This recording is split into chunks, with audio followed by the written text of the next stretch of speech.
Assalamualaikum warahmatullahi wabarakatuh. Nahmaduka ya man awdahta lana subulal hidayah wa adahta an basairina al-ghishawata al-ghiwayah wa nusallim ala man arsaltahu syahidan wa mubashiran wa nadhira wa da'iyan ila bi'idhnihi wa sirajan munira. Baik, nama saya Puja Rahmah. Saya ingin mempresentasikan mata kuliah Fiqhul Lughah dengan judul perbedaan antara Fiqhul Lughah dan ilmu lughah. Pertama sekali, saya telah membaginya ke dalam 3 komponen dasar, yaitu pengertian fiqhul lughah dan ilmu lughah secara umum. Yang kedua, yaitu perkembangan dari istilah fiqhul lughah dan ilmu lughah. Sedangkan yang ketiga, yaitu perbedaan antara fiqhul lughah dan ilmu lughah. Yang pertama sekali, yaitu pengertian daripada fiqhul lughah secara umum. Al-fiqhu itu berasal dari kata faqiha yafqahu fiqhan, yang artinya memahami, mengerti, memberi paham, pengetahuan, dan lain sebagainya.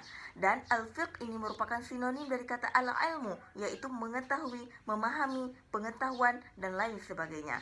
Sedangkan al-lughah adalah bahasa. Bahasa menurut Ibnu Jinni adalah as-sautun yu'abbiru kulla qaumin an a'radihim, yaitu sebuah bunyi yang telah disepakati untuk saling memahami.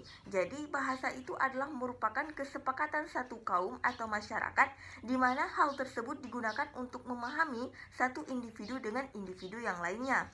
Sedangkan al-ilmul lughah hampir sama dengan al-fiqhul lughah. Al-ilmu dengan makna yaitu mengetahui, al-lughah bahasa. Tetapi jika disandingkan kedua istilah tersebut, yaitu al-ilmu al-lughah, maka menjadi sebuah mata pelajaran yang mempelajari tentang bahasa dan menjadikan bahasa tersebut sebagai objek kajiannya. Sedangkan al-fiqhul lughah yaitu sebuah ilmu yang mempelajari tentang bahasa secara mendalam. Sebenarnya jika dilihat secara sekilas, maka al-fiqhul lughah dengan al-ilmul lughah itu sama, tetapi nanti ada beberapa perbedaan jika ditinjau dari berbagai sisi. Kemudian yang kedua, yaitu perkembangan dari istilah fiqhul lughah dan istilah ilmu lughah itu sendiri. Nah, istilah fiqhul lughah itu merupakan istilah yang sangat murni yang muncul dari dunia Arab. Dan itu adalah salah satu yang muncul, yang pertama sekali muncul dan awal kemunculannya daripada al-ilmul lughah. Nah, ini diperkirakan muncul pada keempat Hijriah, tahun keempat Hijriah yang dipelopori oleh Ibnu Faris pada saat itu, di mana Ibnu Faris menciptakan sebuah kitab yang berjudul As-Sabihi fil Fiqhi Al-Lughah wa Sunnah Al-Arabi, di mana di dalam buku tersebut, di dalam kitab tersebut itu tercantum Al-Fiqhul Lughah dan merupakan istilah yang pertama sekali digunakan di dalam dunia barat. Sedangkan al-ilmu al-lughah itu adalah merupakan cetusan kaum modern ataupun kaum barat sesudah al-fiqhul lughah, di mana al-ilmu lughah adalah ilmu yang mempelajari tentang bahasa dan menjadikan bahasa tersebut sebagai objek kajiannya. Walaupun ada sedikit perbedaan di antara apa yang ingin dipelajari oleh ilmu lughah dan apa yang ingin dipelajari oleh al-fiqhul lughah. Kemudian di sini saya juga akan membahas perbedaan antara fiqhul lughah dan ilmu lughah sendiri. Sebenarnya polemik ini sudah sangat berkepanjangan. Apakah kedua istilah tersebut itu sama atau kedua istilah tersebut itu berbeda? Nah, banyak sekali para ilmuwan yang menyatakan atau menjelaskan, berdebat tentang permasalahan ini. Ada sebagian yang mengatakan sama, ada sebagian yang mengatakan berbeda. Sebagai Kamal Basyah yang menyamakan keduanya dikarenakan beliau berpendapat bahwa kedua ilmu tersebut itu sama. Mereka mempelajari tentang bahasa, walaupun ada beberapa yang berbeda yang dipelajari oleh fiqhul lughah dan yang dipelajari oleh ilmu lughah, tetapi pada dasarnya sama, yaitu mempelajari tentang bahasa.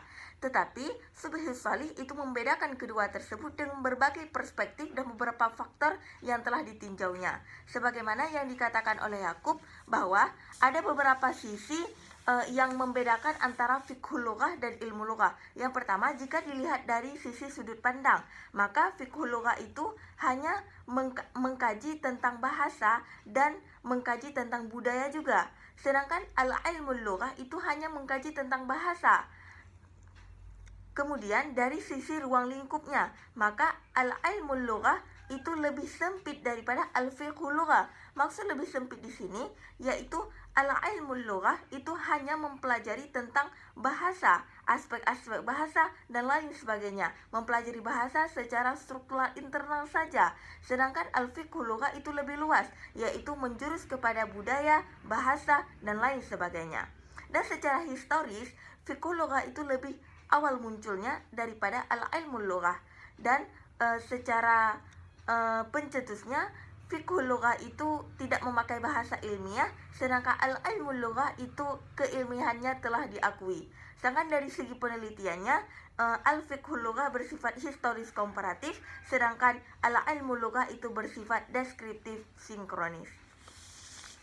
Dari uraian yang telah saya sampaikan, ada beberapa kesimpulan yang bisa kita ambil. Yang pertama, antara pengertian fiqhul lughah dan ilmu lughah secara sekilas tampak sama, walaupun ada beberapa perbedaan yang membedakan antara istilah fiqhul lughah dan istilah ilmu lughah.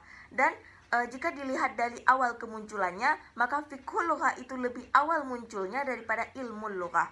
Al-fiqhul lughah itu lebih mempelajari tentang sastra budaya seperti nanti kita akan mempelajari tentang mu'jam, di sana ada adad, taraduf dan lain sebagainya.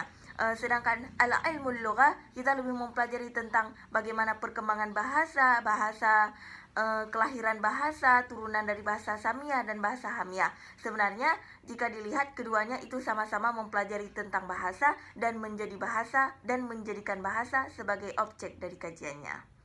Terima kasih. Wassalamualaikum warahmatullahi wabarakatuh.